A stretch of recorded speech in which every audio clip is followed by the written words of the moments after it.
Ayan. Hello guys, good morning! Kararating lang may bago akong pasyente pero matagal ko na itong pasyente. Ngayon lang kami mag-video kasi magpapa-therapy pero pasyente ko na talaga to.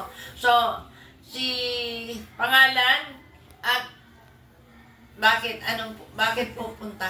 Bakit pumunta? Pangalan? Ako po si Neng, pamangkin ni Sister Ne.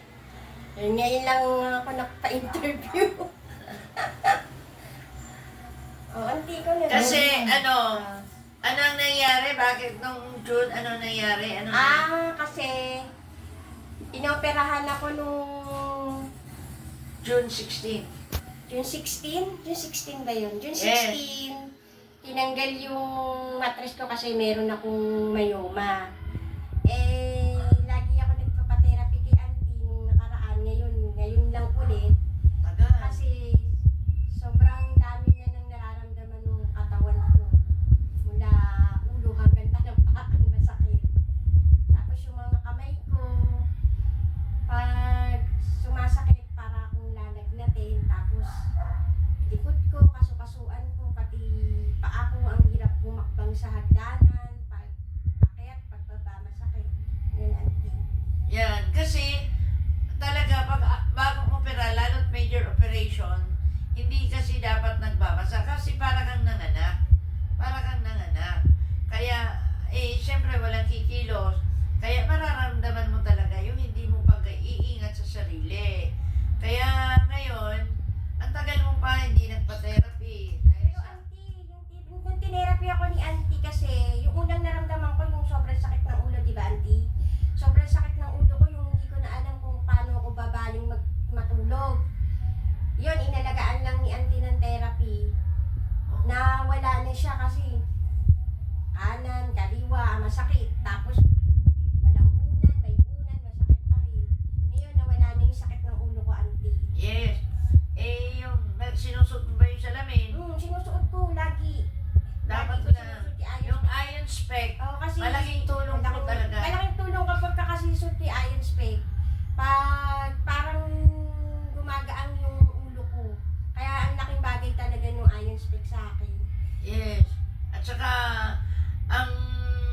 yung, di ba binigyan kita ng face mask, nilalagay mo Nilalagay ko din yun sa ulo, sa ulo. Minsan sa yung mga sakit-sakit. Tinatapal ko minsan sa sakit-sakit.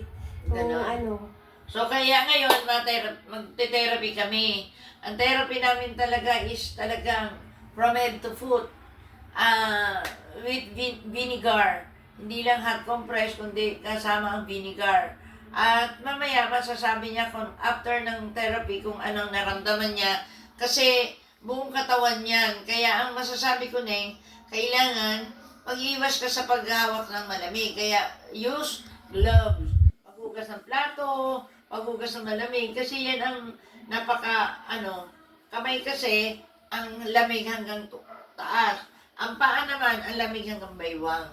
Kaya, pag lagi basa ang paa, hanggang baywang yun. Pag ito naman ang... masakit to. Oh, Tapos to, masakit sa akin. oh. Pag kamay, ito talaga ang mararamdaman mo. Kasi, malaking... Parang may tusok. Buti nga, auntie, nabawasan ko sa ulo ko. Parang, yung di ba yung dati yung hindi ko talaga di ba, hindi makaganon. kasi na-therapy ka na. Di ba? Sabi ko nga, buti hindi na nadagdag yun sa katawan ko. Oh, nabawas. Nabawas yung sakit ng ulo. Kaya ngayon, magbi-B1, B6 ka. Kasi yun talaga, bibigyan talaga kitang isang 100 pieces. Huwag kang mag-alala. Bibigyan kita nun. So, tayo manalangin bago tayo mag-therapy. God is good. Naniniwala ka? Yes Sa po. pangalan ni Jesus? Yes po. Lahat ng sakit at karamdaman ay mapapawi. Sa ngalan naman, Anak, Espiritu Santo. Amen. Dakilang Diyos, mapagpalang Ama, Yahweh Shaddai, kami nagpupuri at nagpapasalamat o Diyos sa iyong kadakilaan. Yahweh, i-bless mo si Lorna, dalahin po namin anumang kanyang pagkukulang, kahinaan, kasalanan, sa isip, sa salita at sa gawa. Buong puso kami nagsusulit, nagpapakumbaba, kabagan mo at patawarin sa lahat ng mga pagkukulang. At nagtitiwala po kami na ngayon pa lang siya ay unang pinatawad. Kaya sa ngalan ni Jesus, inuutusan ko lahat ng espiritu, sakit at karamdaman sa buto, sa balat, sa ugat, sa dugo, sa bawat imaymay ng kanyang katawan, Satanas, lumayas ka in Jesus' name. Lahat ng espiritu na magnanakaw ng kanyang kalusugan, Satanas, doon ka sa apoy ng impyerno, in Jesus' name. And Lord God, inangkin po namin ang pagdaloy ng Espiritu Banal, kagalingan, kalakasan, kalusugan, kasaganahan, tagumpay, ay siya namin inaasam. Yahweh, bless mo Panginoon o Lord ang aming therapy. Ano man na mahawakan ng kamay ng likod, maging instrumento ng kanyang kagalingan. At nagtitiwala po kami, uuwi siya malakas, malusog, magaling, pinagpala. In Jesus' name, Amen. sabi mo Panginoon, ako'y naniniwala na ngayon pa lang, sa mga sugat at latay ni Jesus, inaangking ko, magaling na ako, tagumpay na ako. In Jesus' name, Amen.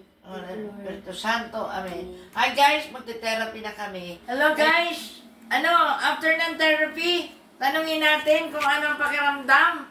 Kanina, ang dami niyang daing-daing. Ngayon, after therapy, with vinegar.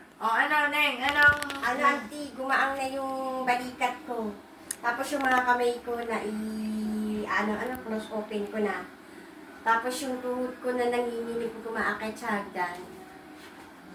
Gumaang na din. Tsaka yung talampakan ko na masasakit din yung mga daliri sa paa, gumaang na. Masakit ang daliri sa paa. Gumaang na rin po. Ayan. Yung ulo, yung mga balikat. Yung balikat pa yan po, auntie, kasi kanina mahirap itaas yun, naitataas ko na. Mahirap. Opo. Ngayon? Naitataas ko na. Ngayon. Yung likod, sabi mo kanina, sakit ng likod. Opo, yung likod ang pinakamasakit. Ngayon? Yun, magaang na. Yung pagkikising, parang kang may daladalang hollow block sa likod. Ngayon, magaang-gaang na. Yung paggising mo kanina, tumayo ka galing dito. Ayun, magaang na din nakatayo agad ako. Dati hindi. Opo, medyo kailangan alalay. Hindi. Kanina, pagtayo mo, mabilis Opo. ka nakatayo. Hindi ko na nga naisip eh. Hindi ba Hindi naisip? ko na naisip. Kasi magaan. Opo, kasi magaan. Oo, kaya sasabihin mo kay El Shaddai? Salamat kay El Shaddai, salamat sa Diyos na araw-araw. Yes. Nalalakas ako lalo ngayon na ipag-pray pa ako ni Auntie. Salamat sa Diyos. Amen. Kaya, don't forget to like, share, and subscribe. And of course, click the bell icon for the updates of the new Subscribe po videos. kayo. Yeah, subscribe. Ayan kay Buti ng Mga Diyos. FB friends ko po, mag-subscribe po kayo. Yes. Visit din po kayo sa mga masasakit ang katawan. Amen. Auntie po. Punta po kayo. Yes. God bless us all. Count your blessing. Bye-bye.